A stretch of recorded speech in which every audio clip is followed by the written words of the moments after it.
But just based on the way that, obviously we as human beings we do have a tendency to carry certain biases.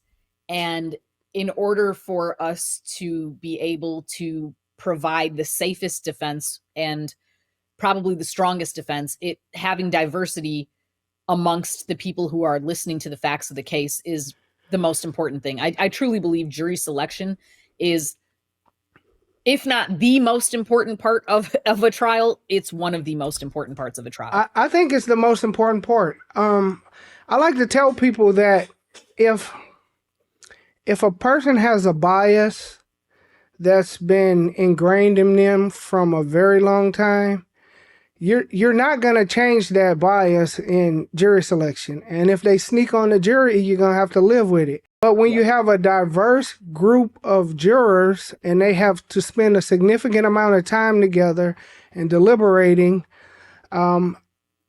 sometimes they are able to get the person to accept their bias and put it aside and render a verdict based on the facts and evidence. But we can't do it in jury. We can't get rid of all bias in jury selection as lawyers.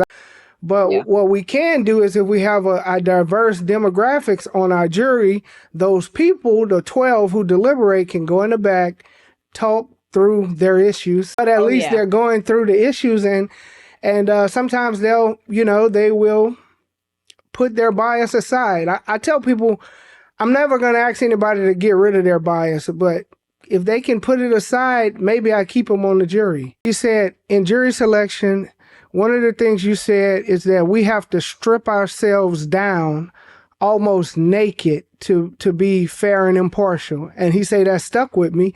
And we talked about that in the jury room. And I was like, wow, I will never allow my bias to cause me to exclude anybody absent some legitimate reason that occurs during that jury selection process. Absolutely.